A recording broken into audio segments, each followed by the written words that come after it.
Assalamualaikum warahmatullahi wabarakatuh.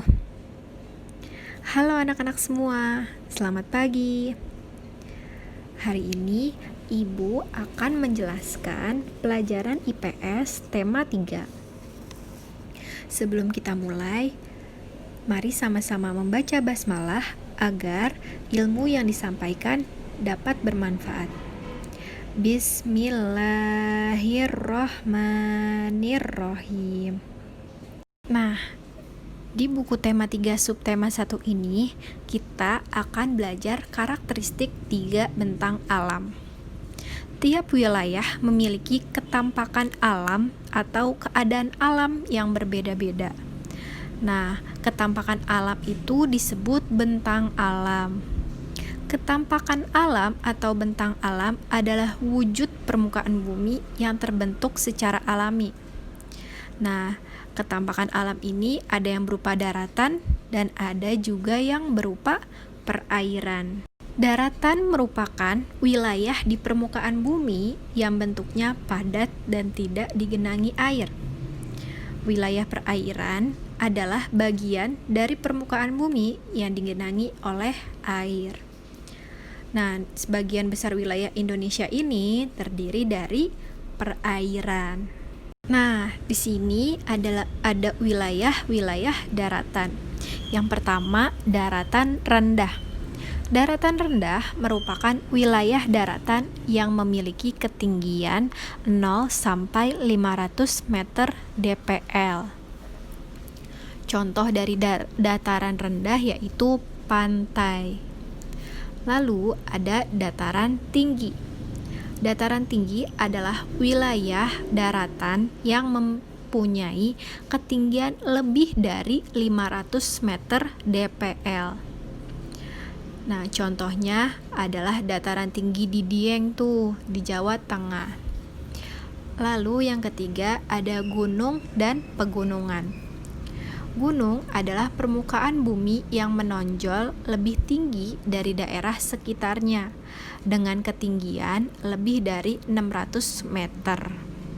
Lalu ada lembah dan ngarai. Lembah adalah wilayah daratan yang sangat rendah dan cekung dari daerah sekitarnya. Nah, lembah ini terdapat di kaki gunung serta sebelah kanan dan kiri sungai. Contoh lembah ada di halaman 27 ya. Nah, selanjutnya ngarai. Ngarai adalah lembah yang dalam dan luas serta banyak digunakan untuk pertanian dan pemukiman. Lalu yang terakhir ada tanjung dan semenanjung. Tanjung atau semenanjung adalah daratan yang menjorok ke laut. Perbedaannya, semenanjung berukuran besar, sedangkan tanjung berukuran lebih kecil. Selanjutnya ada wilayah perairan. Wilayah perairan ada 6. Yang pertama, sungai. Sungai adalah aliran air yang besar yang terdapat di daratan. Lalu ada danau. Danau adalah genangan air yang sangat luas dan dikelilingi oleh daratan. Yang ketiga, rawa. Rawa adalah tanah yang rendah dan digenangi air. Biasanya banyak tumbuhan air dan dasar tanahnya berlumpur. Yang keempat, laut. Laut adalah kumpulan air asin yang menggenangi sebagian besar permukaan bumi dan memisahkan daratan menjadi beberapa pulau besar, pulau kecil, dan benua. Nah, selanjutnya ada selat. Selat adalah laut sempit yang menghubungkan dua pulau atau lebih yang berdekatan. Contohnya ada Selat Madura di Jawa Timur yang menghubungkan Pulau Jawa dan Pulau Madura. Yang keenam ada teluk. Teluk adalah bagian laut yang menjorok ke daratan. Teluk merupakan laut yang pantainya melengkung. Kita masuk ke Tema 3, subtema 2, tentang karakteristik ruang dan pemanfaatan sumber daya alam. Nah, yang akan kita bahas yaitu pemanfaatan sumber daya alam hewan. Hewan dapat dimanfaatkan oleh manusia untuk berbagai hal, misalnya sebagai sumber makanan atau dijadikan hewan peliharaan. Dia mengelompokkan hewan menjadi beberapa kelompok, antara lain hewan liar dan hewan peliharaan. Hewan liar adalah hewan yang hidup di alam secara bebas, sedangkan hewan peliharaan adalah hewan yang hidup dalam lingkungan tertentu. Nah, hewan peliharaan dipelihara oleh manusia untuk berbagai kepentingan.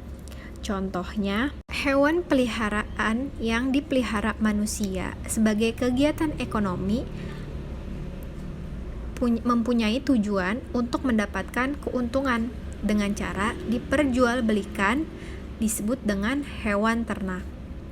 Nah, jenis hewan ternak biasanya dikelompokkan menjadi 3. Yang pertama, hewan besar.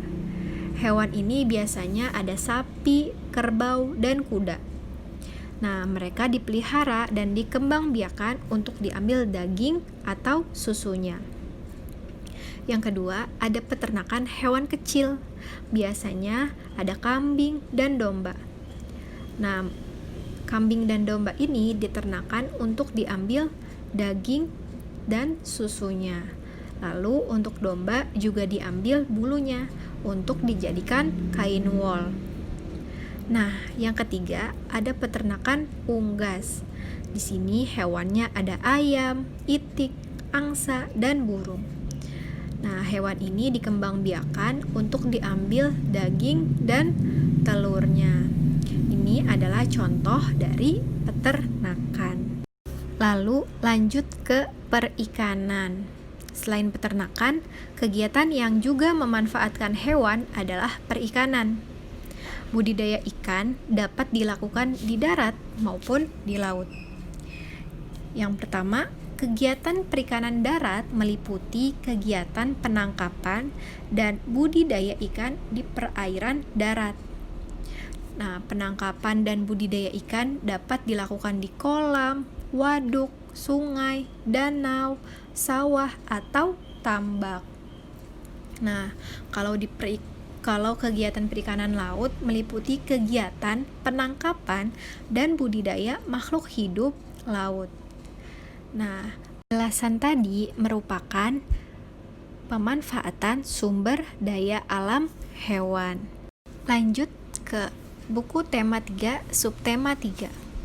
Kalian buka juga bukunya halaman 109 ya. Nah, kita akan membahas tentang pemanfaatan sumber daya alam hayati bagi kesehatan masyarakat. Salah satu komponen yang ada di lingkungan adalah makhluk hidup. Makhluk hidup merupakan salah satu sumber daya alam yang banyak dimanfaatkan untuk kesejahteraan masyarakat Indonesia. Sumber daya alam yang berasal dari makhluk hidup disebut juga sumber daya alam hayati. Sumber daya alam hayati merupakan sumber daya alam yang dapat diperbaharui. Contohnya adalah hewan dan tumbuhan. Nah, melalui perkembangbiakan, hewan dan tumbuhan yang telah diambil dapat bertambah. Selanjutnya adalah pemanfaatan sumber daya alam hayati. Banyak sumber daya alam hayati yang dapat dimanfaatkan. Ibu ambil contoh 3. Yang pertama, tanaman kopi dan teh dapat dimanfaatkan menjadi minuman. Yang kedua, hewan ternak dapat dimanfaatkan sebagai sumber makanan. Yang ketiga, tanaman karet dapat dimanfaatkan untuk bahan membuat ban. Nah, selanjutnya kegiatan ekonomi dan sumber daya alam. Sumber daya alam di suatu tempat akan mempengaruhi kegiatan ekonomi masyarakat setempat. Nah, kondisi alam yang beragam menyebabkan kegiatan ekonomi antara satu daerah dengan daerah lainnya berbeda. Lanjut lagi ke pemanfaatan sumber daya alam secara tidak bijaksana. Nah, jika dimanfaatkan dengan tidak bijaksana, dapat menyebabkan bencana alam. Bencana alamnya ada 4 contoh. Yang pertama, abrasi. Abrasi adalah proses pengikisan pantai oleh tenaga gelombang laut dan arus laut yang bersifat merusak. Nah, abrasi ini dapat disebabkan antara lain hilangnya hutan bakau di daerah pantai. Yang kedua, ada banjir. Banjir terjadi karena hujan deras dalam waktu yang lama. Nah, salah satu penyebabnya adalah penebangan hutan. Bila hutan ditebang, tidak ada akar-akar pohon yang mengikat air. Lalu yang ketiga ada tanah longsor. Tanah longsor adalah peristiwa longsornya tanah dan batuan ke bawah bukit. Nah, tanah longsor juga disebabkan karena semakin berkurangnya hutan. Lalu yang keempat ada kekeringan. Pohon sangat berperan dalam menjaga siklus air. Nah, melalui akarnya, pohon menyerap air untuk bahan baku fotosintesis. Nah, jika tidak ada pohon, tidak ada air atau cadangan air. Nah, makanya jika ada kekeringan, manusia semakin sulit mendapat air bersih dan tanaman banyak yang mati. Alhamdulillahirrabbilalamin. Sekian pembelajaran hari ini. Semoga ilmu yang disampaikan dapat bermanfaat dan dapat dicerna dengan baik. Kurang lebihnya mohon maaf. Wassalamualaikum warahmatullahi wabarakatuh.